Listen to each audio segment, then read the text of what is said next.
Listen, I don't know what's going on, but Ohio's gone mad. There's tornadoes, hurricanes, tsunamis in Ohio. I don't know what to do. I've been looking for people for the past hour. There's nothing. Surely there's something open, right? Like a restaurant? Something?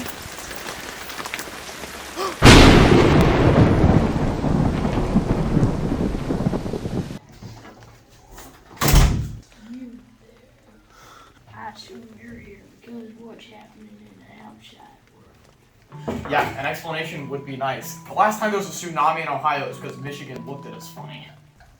Yo, welcome to Waffle. We're currently operating on the no water menu. What can I get for you today? I'll take waffles. Sorry, we're all out of waffles. I'm not hungry. Whatever. What can I get for you, sir? The usual. One junior Whopper with no pickles and extra Big Mac sauce. Okay, why is this happening and why has everyone gone crazy? Well, let me start from the very beginning. When the government found a big hole right smack in the middle of the United States, they decided to create a state completely constructed by men. When Ohio was first being built and tree formed by the government in 1803, they made it run on 5 special stones, named the Exponent stones. They were cleverly constructed by a firm named Pearson Industries. Using the Exponent rules, these stones were able to power the entirety of Ohio, which was the only power source powerful enough to stabilize a man-made state. Pearson developed these stones to only be activated and deactivated while solving some of the hardest exponent problems ever made. It would take a real math prodigy to deactivate those stones. It would take a real math prodigy to activate them as well. We need a junior Whopper with no pickles, extra Big Mac sauce. Thank you, Whopper and Burger King.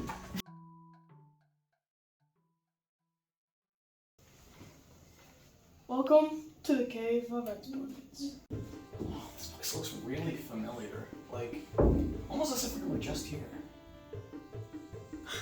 These are the exponents. Deactivated, as I assume. I don't understand. Who would want to destroy Ohio? Well, Don't answer that question.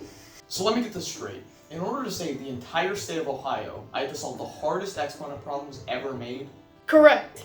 These are the questions. The hardest mathematical questions you will ever come across. Are you sure you are ready? I guess. Are you kidding me? This is just product rule.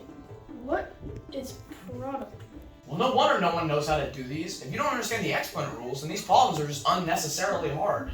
Okay, let's take a look at this equation. 4 to the 5th power times 4 to the 3rd power. If we know the bases are the same, which they are, they're both 4, then we can simply take these exponents, 5 and 3, and add them together. 4 to the power 5 times 4 to the power 3 is 4 to the power 8. Impossible. No way it's that simple. Trust me, it is. What about this one? 5 to the 0 power. It doesn't even make sense. All you did was write 1! Yeah, anything to the 0th power is 1. That's easy to remember. That's the 0 rule. You're smarter than I thought. What about this one? Oh, that's quotient rule. This is the fancy way of calculating for student debt. Quotient rule and product rule are a lot like addition and subtraction. They're complete opposites, and they also have to do with addition and subtraction. While product rule is addition, subtraction would be quotient rule, which you can remember by the signs. Pretty similar. So basically, what you'll do is you'll take these exponents, as long as it has the same base, that's important, and obviously the order of operation is division and not multiplication like product rule. You'll take these two and subtract them. So 7 to the 4th power divided by 7 to the 2nd power would be 7 to the 2nd power. Impressive, but remember, they only get harder when you move on. What about this one? Surely you don't have a rule for it. Power rule. How do you keep doing this? Alright, this problem already looks significantly harder than the others. Guess what? It's not. Usually when we see parentheses and a number around it, that usually means to multiply, which you will in this situation, but not how you might think. Usually you would be used to a number like this and a whole number on the outside. Instead, we have an exponent. Again, it's easier than it sounds. If you have something like this, then all you have to do is take these two and times them by each other. So we've covered addition, subtraction, and now we have multiplication. So 5 times 3 would be 15, meaning that the answer is 2 to the 15th power. That leaves one more stone. Some say that it is impossible because it simply has a lack of equations.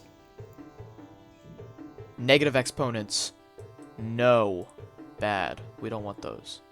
The way to convert this into a positive exponent is by taking the number and flipping it onto the other side of the fraction bar. And I know what you're thinking. Oh, there's not a fraction bar under here. Actually, there is. You just can't see it. Boom. Every number that's a whole number has one of these below them, but we're not going to write that out. That's just pointless. So you'd flip it. But let's say the negative exponent was already on the bottom, then you would just flip it back over. Boom. Simple. Done all the equations. Now you press that button to see if you are right. If you were, Ohio will be safe. Okay.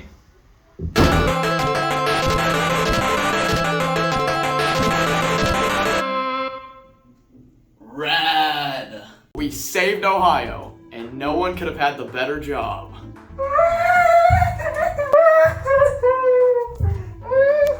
What are you doing here?